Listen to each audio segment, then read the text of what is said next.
তাদের ওপর যে পরিস্থিতিটার সম্মুখীন হয়েছে, আসলে দেখুন তারা যদি শার্ট না খোলে আসলে তাদের অবস্থার পরিণতি খুব ভয়াবহ হতে পারে।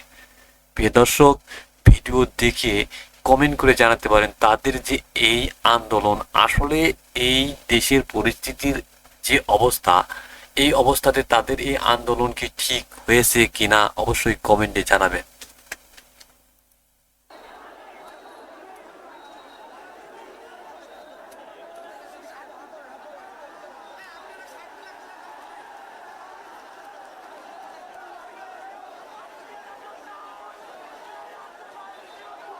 দর্শক, শিক্ষার্থীদের সাথে আনসার সদস্যদের এই যে একটা দফায় দফায় সংঘর্ষের পর এখন পরিস্থিতি একটু এখন উত্তেজনা, কিন্তু এখন ইনশাআল্লাহ দেশ এখন ভালোর পরিস্থিতি যাবে। ছাত্ররা পারে না এমন কোনো কার্যক্রম নেই।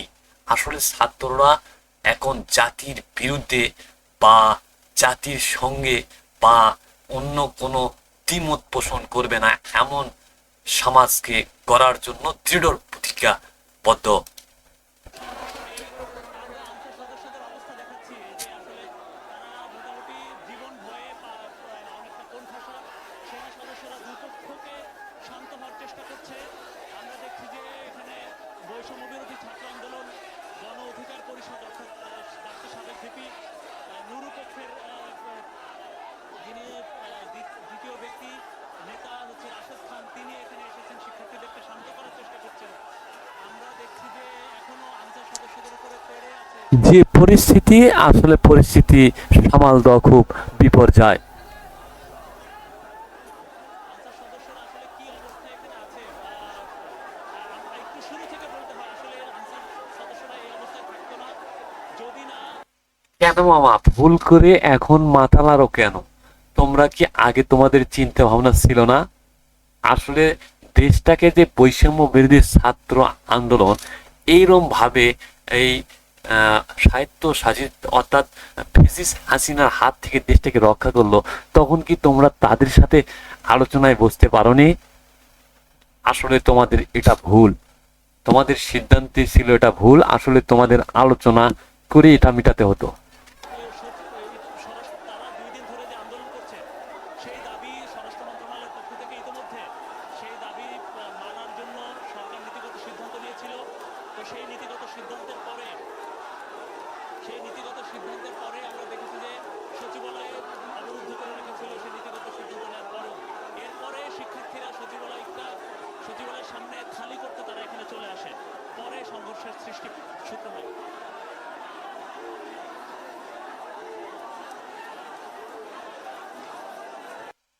যে পরিস্থিতি ছাত্রদের সাথে, আসলে দেখুন যদি তারা গায়ের পোশাক না খোলে আসলে হয়তো বা তাদের আহ, ওপর তারা চড়া হয়ে কোনো কিছু আহ, মানে প্রহার করবে।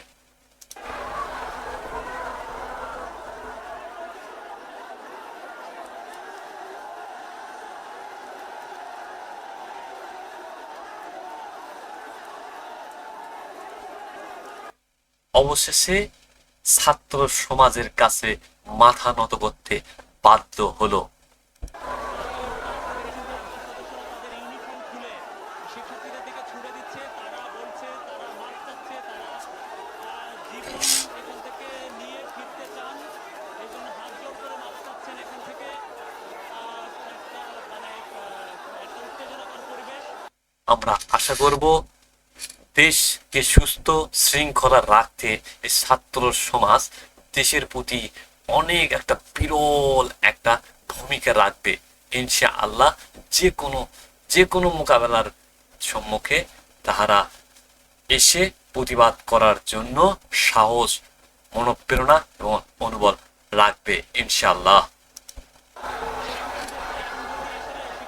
এখন যদি এখান থেকে শান্তি মতো ফেরত না পাঠানো যায়, তাহলে আনসার সদস্যদের জীবন আসলে বিপন্ন হবে। কারণ এই আনসার সদস্যদের আমরা দেখেছি যে দফায় দফায় সংঘর্ষ হয়েছে, শিক্ষার্থীদের উপর ইট পাটকেল নিক্ষেপ ছোড়াছুড়ি হয়েছে, গুলি বর্ষণের শব্দ অবশ্যই শিক্ষার্থীদের সাথে তাদের যেন কোনো হতাহত না হয়, কারণ শিক্ষা জাতির মেরুদণ্ড। কোনো একটা মানে শিক্ষার্থীর গায়ে যেন আঁচড় না লাগে।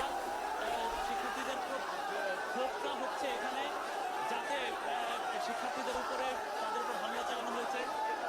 শিক্ষার্থীরা যেভাবে তাদের উপর ক্ষিপ্ত হয়েছে, যে কোনো পর্যায়ে যে কোনো অবস্থায় মনে করেন যে সমস্যা সম্মুখীন হতে পারে।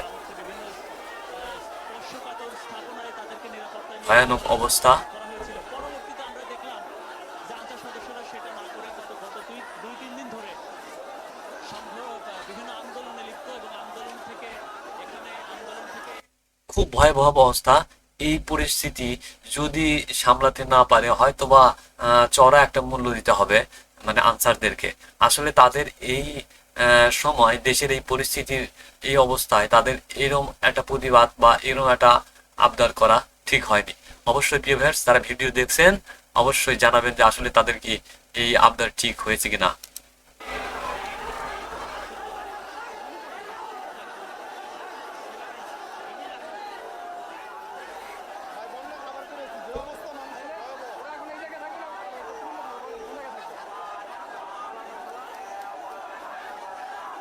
তারা এমন পর্যায়ে হয়েছে যে ইউনিফর্ম খুলে মাথা নত করে ছাত্রদের নিকট থেকে মাপ চাওয়ার জন্য দুই হাত তুলে জোরদার করছে। মামা, এটা আগেই তোমাদের উচিত ছিল বোঝা।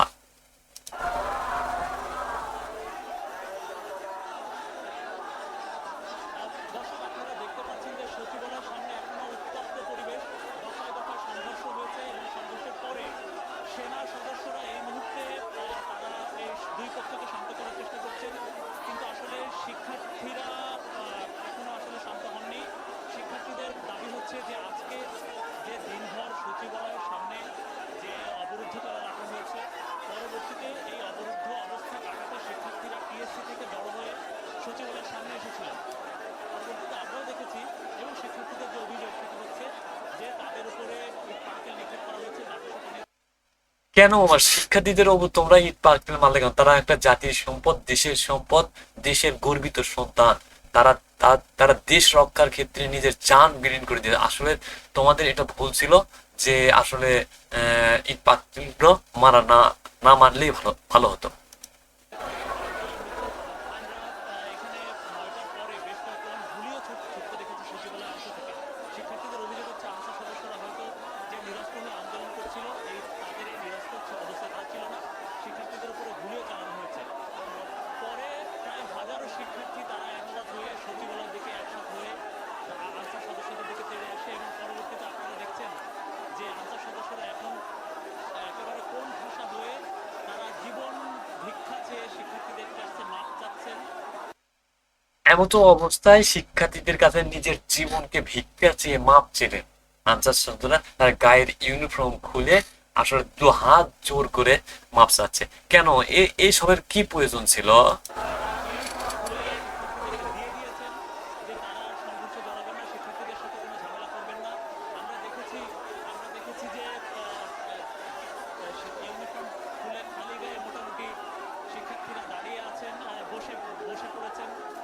এদিকে এই যে আনসারদেরকে নিবৃত করতে এবং শিক্ষার্থীদেরকে নিবৃত করতে বিপুল পরিমাণ সেনা সদস্য এখানে মোতায়েন হয়েছে এবং তারা এখানে দুপক্ষকে শান্ত করছে।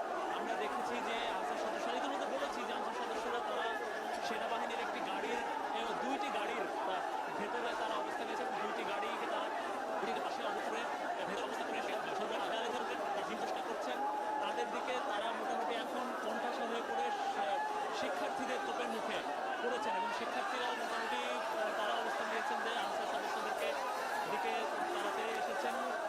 তো এই অবস্থা যখন সেনা সদস্যরা তাদেরকে করে রেখেছে, শান্ত করে রেখেছে, নিবৃত করার চেষ্টা করছে, আমরা দেখেছি যে ইতিমধ্যে জেনেছি যে একটা দাবি কমেন্টে জানাতে ভুলবেন না তাদের এই আন্দোলনটা আসলে ন্যায়ের পক্ষে ছিল কিনা।